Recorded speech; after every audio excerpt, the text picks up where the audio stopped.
सुप्रभात बच्चों। आज मैं आपकी पाठ्य पुस्तक वसंत भाग 2 पाठ 4 पढ़ाने जा रही हूँ, जिसका शीर्षक है कठपुतली, जिनके कवि हैं श्री भवानी प्रसाद मिश्र जी। कठपुतली, आपने कठपुतली देखा है? कठपुतली, कठ मतलब हुआ लकड़ी और पुतली मतलब हुआ गुड़िया। वैसी गुड़िया जो लकड़ी की बनी हो।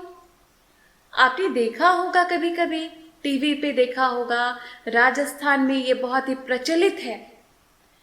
लकड़ी की बनी हुई गुड़िया रहती है जिसको धागों से बांध दिया जाता है, और जो बड़े बड़े कलाकार होते हैं ना, उसे अपने हाथों के इशारे से उसे नचाते हैं और बहुत अच्छी अच्छी कहानियां भी प्रस्तुत करते हैं। राजकुमार राजकुमारी इस तरह से धागे में बंधे रहते हैं, वो गुड्डे जो लकड़ी के बने हुए रहते हैं, और पता चलता है इस तरह से खेला जाता है कि धागा से वो राजकुमार आ रहे हैं, राजकुमारी यहाँ पे अपने दोस्तों के साथ घूम रही है। ये सारी बहुत ही अच्छी दृश्य बनी रहती है, जिसके कलाकार पीछे रहते हैं। सिर्फ उनके हाथों में वो धागे बंधे होते हैं और धागों से उनका कर्तव्य होता है। वैसी होती है कठपुतली। तो कठपुतली, ये जो शीर्षक है ना, उसको कवि ने क्यों लिखा, इसके पीछे का उद्देश्य क्या है, उनके मन में ऐसी क्या विचारधाराएं चल रही है जिन्होंने ऐसा लिख डाला कठपुतली, मैं बताती हूँ। कठपुतली लिखने का तात्पर्य है, हमारे समाज में ऐसे बहुत बड़े बड़े दबंग लोग रहते हैं जो अपने से छोटे लोगों को बिल्कुल गुलाम बनाकर रखते हैं। वो जैसा चाहते हैं ना, वो लोग वैसा चलते हैं। वो कहते हैं हंसो, हंस देते हैं। वो कहते हैं तुम्हें अभी ये करना होगा, कर देते हैं। पता है बच्चों, आज से कई वर्षों पहले जब हम लोग अंग्रेजों के गुलाम थे, तो मालूम है आपको, हम लोग भी एक सजीव कठपुतली थे। अंग्रेज जैसा चाहता था, हमारे जो पूर्वज थे, हमारे दादा, उनके पिता जो थे ना, वो क्या थे? अंग्रेज के गुलाम, यानी कठपुतली। वो जैसा चाहते थे वो वैसा करते थे। यहां तक कि अंग्रेज अगर इशारा कर देना कि ये चीज उन्हें चाहिए, चाहे वो निर्जीव हो चाहे वो सजीव हो, उन्हें देना होता था। तो यह है कठपुतली। तो ये जो कठपुतली लिखा है ना, कविता जो ये है, कवि ने जो लिखा है, इसके पीछे का उद्देश्य यही है। आपको कठपुतली के माध्यम से भी मैं समझाऊंगी और समाज के वैसे मजबूर, वैसे दबे हुए लोगों के बारे में बताऊंगी जो शोषित होते हैं, जो प्रताड़ित होते हैं। ठीक है, चलिए तो कविता को समझते हैं। कविता की पहली पंक्ति क्या कहती है? कवि आखिर कठपुतली के माध्यम से क्या बोलना चाह रहे हैं? आखिर उनके अंदर वो कौन सी विचारधाराएं उबाल पे है जो वो व्यक्त करना चाह रहे इस कठपुतली कविता के माध्यम से? आइए सुनते हैं। कठपुतली गुस्से से उबली, बोली ये धागे क्यों है मेरे पीछे आगे, इन्हें तोड़ दो, मुझे मेरे पांव पर छोड़ दो। कठपुतली क्या कहती है? कठपुतली कहती है, कठपुतली गुस्से से उबली। कठपुतली आज क्या हो गई है? बहुत क्रोधित हो गई है। कठपुतली गुस्से से उबली, बोली ये धागे, ये जो तुम मुझे चारों ओर से बांध रखे हो ना, ये धागे जो मेरे पीछे आगे बंधे हुए हैं, इन धागों को तुम तोड़ दो। क्यों तोड़ दो? क्योंकि मैं भी अब अपने पांव पर खड़ी होना चाहती हूँ। मुझे भी तो अधिकार है, मेरा भी तो हक है कि मैं अपनी जिंदगी को जीऊं। मेरा अपना जीवन है, मुझे जीने दो। कवि कहते हैं, कठपुतली गुस्से से उबली, बोली ये धागे क्यों है मेरे पीछे आगे, इन्हें तोड़ दो, मुझे मेरे पांव पर छोड़ दो। कितनी अच्छी विचार कही है। इस कठपुतली के माध्यम से कवि समाज में उन लोगों की ओर इशारा कर रहे हैं जो दबंग है, जो अपने तौर तरीके से दूसरे को क्या किए हैं, दबा के रखे हैं। वैसे बेचारे लोग, वैसे शोषित लोग, वैसे दबे हुए, ऐसे कितने मजबूर लोग हैं जो आज गुलाम बन के जी रहे हैं। कभी कह रहे हैं कि अब वे लोग गुलाम बन के जिंदगी को नहीं जिएंगे, उनमें भी तो कुछ संवेदनाएं हैं, संभावनाएं हैं, उन्हें भी तो जीना है, उन्हें भी तो जीने का अधिकार है। और वे लोग अब क्या हो गए हैं, क्रोधित हो गए हैं। अब तुम्हारी गुलामी, तुम्हारा ये जो षड्यंत्र है ना उन्हें दबा के रखने का, अब वो समझ गए हैं। अब वो तुम्हारी गुलामी को बर्दाश्त बिल्कुल नहीं करेंगे। वैसे लोग जो आज कई सालों से, कई महीनों से, कई कितने जन्म उन्होंने ऐसे ही गुजार दी, उनके माता पिता, उनके माता पिता, उनके माता पिता, और आज इनकी बारी आई है शोषण होने की। नहीं, अब हो गया। अब वो इच्छा से स्वतंत्र होकर जीना चाहते हैं, स्वावलंबी बनना चाहते हैं, आत्मनिर्भर बनना चाहते हैं। अब वो गुलामी की इस जंजीर को तोड़ के रखेंगे और तोड़ना चाहते हैं। ठीक है, आगे चलिए बच्चों, तो फिर दूसरी पंक्ति देखते हैं कि कवि क्या कहते हैं। कवि कहते हैं, सुनकर बोली और कठपुतलियां। यहाँ पे और कहने का तात्पर्य है कि अन्य जितने भी शोषित हैं और लोग, उनके बारे ये बात हो रही है।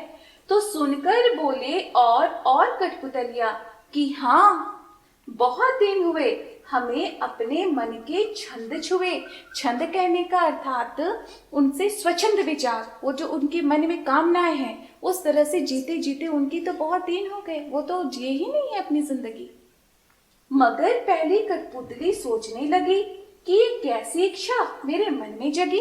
देखो बच्चों, कवि क्या कहते हैं कि ये जो कठपुतलियां है ना, जो काठ की बनी हुई है, जब वो चारों तरफ से बंधी हुई है, आगे से पीछे से, तो वो बहुत अपने जीवन को जीते जीते परेशान हो गई है। आदतन एक ही जीवन को आप अगर आपके जीवन में शामिल हो जाए तो क्या आपको मन लगेगा जीने में? बिल्कुल नहीं लगेगा। तो सोचिए, उस कठपुतली, वो तो ठीक है चलो निर्जीव है, लेकिन वो सजीव इंसान जो है, वो मानव जो है, जो दबंगों की गुलामी करता है, उसके बारे जरा सोचिए। वो जैसा बोलता है ना, वे लोग वैसे ही करते हैं। तो उन लोगों से ही कठपुतली कहने का तात्पर्य है कवि का। ठीक है, तो देखो यहाँ पे सुनकर बोली और कठपुतलियां, यानी कि वो शोषित मनुष्य, वो शोषित आम आदमी जब दूसरे जो लोग दबे हुए हैं, जो लोग आज गुलाम बने हुए हैं, उनके पास जब जाते हैं, जब अपनी बातों को कहते हैं, तो वो भी उनकी बातों को ध्यान पूर्वक सुनते हैं और सुनकर क्या बोलते हैं, हाँ हाँ, वो भी जीना चाहते हैं। कहते हैं, हाँ, बहुत दिन हुए हमें अपने मन के छंद छुए। मैंने तो अपनी मर्जी से अपने मन का तो जिया ही नहीं है, मुझे तो याद भी नहीं है मैंने कभी खुल के सांस भी ली हो। तो ऐसे शोषित लोग, ऐसे गुलाम लोग अब जीना चाहते हैं, अब आवाज उठाना चाहते हैं, अब स्वतंत्र रहना चाहते हैं।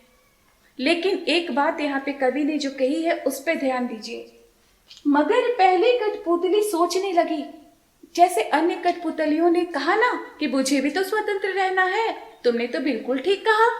तो जितने और लोग होते हैं जो शोषित होते हैं, वे सब तो स्वतंत्र रहना चाहते हैं। उनकी भी तो इच्छा है ना कि वो आराम से जीवन जिए, क्यों किसी का गुलामी करना भाई। तो अब देखो, जब वो जो पहली कठपुतली है, जब वो अन्य कठपुतलियों से बोलती है कि छोड़ दो, अब इन धागों को, इन बंधनों को तोड़ने का समय आ गया, तो सभी तो राजी हो जाते हैं। लेकिन फिर वो जो पहली कठपुतली होती है ना, ये जो पहली कठपुतली है, वो सोच रही है। कहने का तात्पर्य वैसे पहले इंसान जो अब गुलामी सहना नहीं चाहते हैं, जो अपनी भावनाओं को दूसरे के समक्ष व्यक्त किए हैं, अब वो सोच में पड़ गए कि क्या मैंने सही किया दूसरे के पास ये कहकर? क्या मैं बंधन को तोड़कर अब रह पाऊंगा, जी पाऊंगा?